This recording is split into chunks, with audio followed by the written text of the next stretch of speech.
आज या बजाजनगर भागामध्ये ज्या भीषण आगीमध्ये 6 जणांचा मृत्यू झाला त्याची पाहणी विरोधी पक्षनेते अंबादास दानवे आणि मी स्वतः जाऊन केली। खरं तर हा प्लॉट इंडस्ट्रियल प्लॉट असलेला प्लॉट जवळपास 5000 स्क्वेअर फीटचा। आतमध्ये जर जाऊन आपण जर पाहिलं तर तिथं रेसिडेन्शियल प्रकारचं आम्हाला सर्व दिसून आलेलं आहे आणि ते कामगार तिथं राहत होते। त्या ठिकाणी दारूच्या बाटल्या सुद्धा दिसलेल्या आहेत, कपडे दिसलेले आहेत, अनेक प्रकार आम्ही तिथं पाहिलेले आहेत। परंतु काही मालकांना शहरामध्ये व्यवसाय करताना हे जे काही कामगार होरपळून मेलेत किंवा गुदमरून मेलेत, काही लोकांना जी इंजुरी झालेली आहे ती फक्त मालकाच्या चुकीमुळे झालेली आहे आणि हे सर्व परप्रांतीय लोक आणायचे, एका रूममध्ये घुसडायचे, तिथंच खा, तिथंच राहा आणि तिथंच जेवा आणि तिथंच झोपा।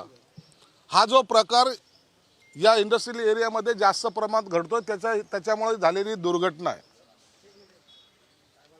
कोणत्याही प्रकारची सुरक्षिततेचे साधनं त्या ठिकाणी नाहीत। MIDCचं कोणत्याही जे काही अधिकारी त्यांचं कोणतंही लक्ष नाही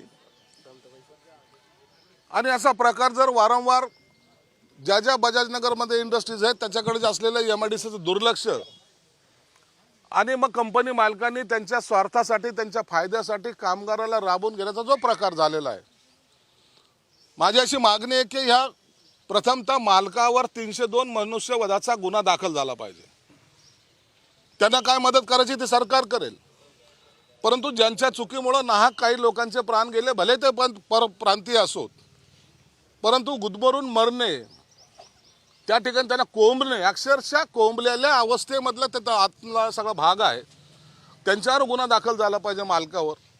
आणि याला जबाबदार असलेले MIDCचे अधिकारी हेही तेवढ्याच प्रमाणात जबाबदार आहेत। या भागामध्ये जे काही एन्क्रोचमेंट होतोय त्याच्याकडे पूर्णपणे दुर्लक्ष करणं हा MIDCच्या अधिकाराचा नित्याचा नियम झालेला आहे। म्हणजे आपला या भागातला कामगार सुरक्षित नाहीच आहे। लेबर कमिशनर ऑफिसमध्ये या कोणत्याही कामगारांची नोंद सुद्धा नाही। म्हणून हे सगळे जे प्रकार आहेत या घटनेमुळे आज समोर आलेले आहेत। झालेली घटना जरी दुर्दैवी असली तरी ही घटना वारंवार या भागामध्ये घडू नये, नाहक लोकांचे प्राण जाऊ नये, म्हणून त्यांच्यावर मनुष्यवधाचा गुन्हा दाखल करण्याची मागणी मी करत आहे आणि जरूर सरकार यावर गांभीर्याने विचार करेल। देश विदेशातील प्रत्येक घडामोडींचे लाईव्ह अपडेट मिळवण्यासाठी आता साम टीव्हीच्या सर्व सोशल मीडिया प्लॅटफॉर्मला लाईक, फॉलो आणि सबस्क्राईब करा।